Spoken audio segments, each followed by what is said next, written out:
So we now go up to the start and switch commentators. Thank you to Matt Britton. I'm now joined in the commentary box by Jess Eddy, the fantastic Jess Eddy, Olympic silver medalist in the British Women's 8 in Rio. And what a time for you to join us, Jess. Main race is on for Women's 8s. Women's 8s, there's so many of these women that you've raced. We're looking at the Kiwis there. Had a fantastic result in the Poznan World Cup. Got that first place, but these British women were so close throughout that contest. Yeah, we're looking here at the gold medalist and the silver medalist in the last World Cup, so this should be a real good race down this track today. So in that race in the World Cup, the British led through the 500-metre mark. They had your crewmate Karen Bennett in the 7C on board there.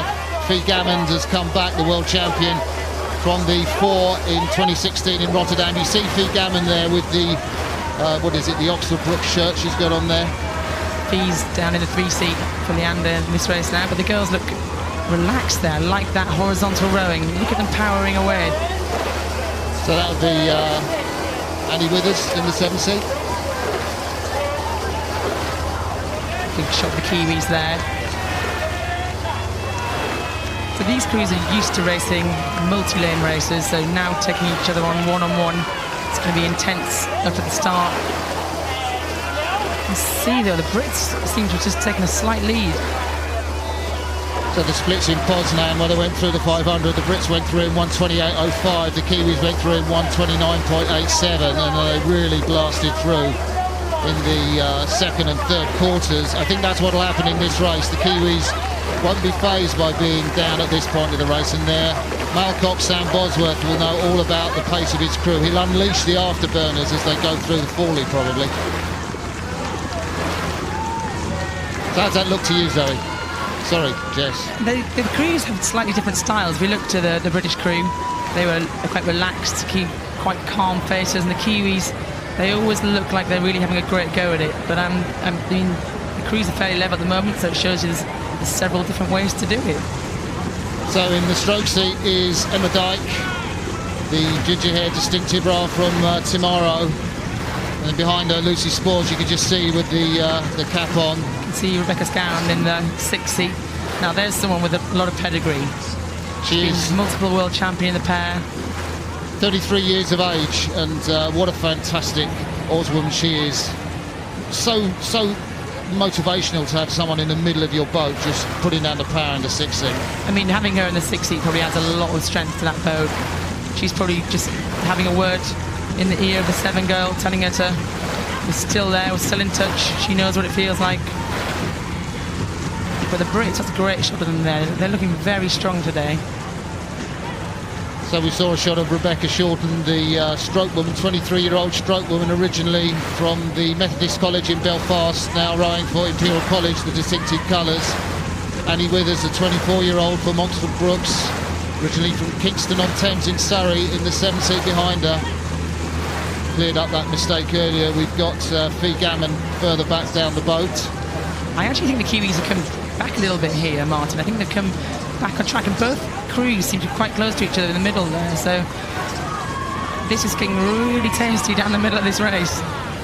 So we do expect New Zealand to come through in the middle of the race, but I think so far it's a great row from the British. They don't have the strength of Karen Bennett, who was with them in Poznan, where they gave the Kiwis a great run for their money in the first 1,000 metres. But they really showed that they could do without her, really, in a sense, and we're beyond halfway. They've still got an overlap. Yeah, I think their coach, James Harris, has moved a few people around. Karen's left the 8 now to go back into the pair, so this shows there is depth still, though, in the women's sweep team, and they're doing a good job here to stay in touch with that Kiwi crew.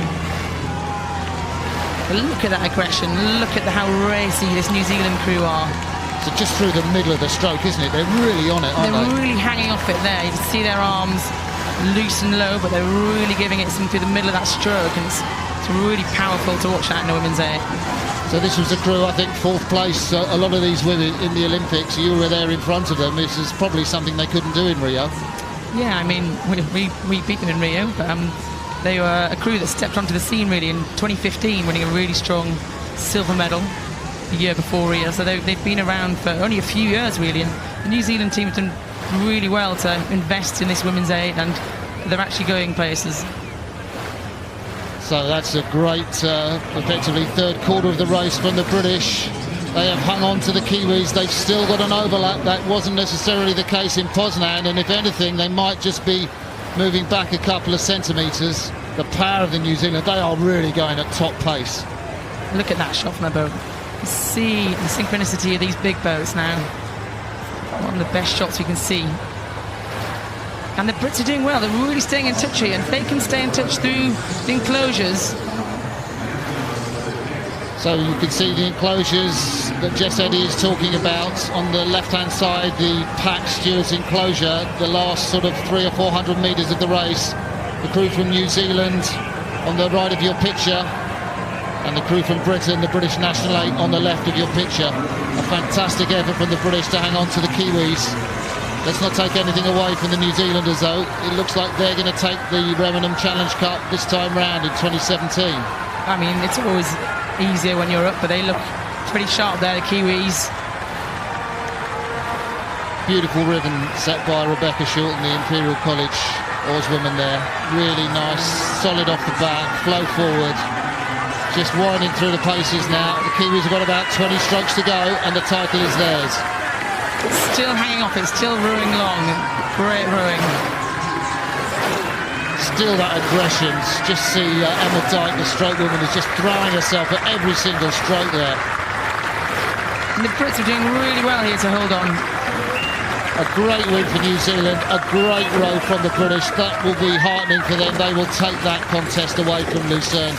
Another step on for this young British crew, but the Kiwis will enjoy the Henley Medals ceremony this afternoon. Emma Dyke and Sam Bosworth exchange pleasantries about that race.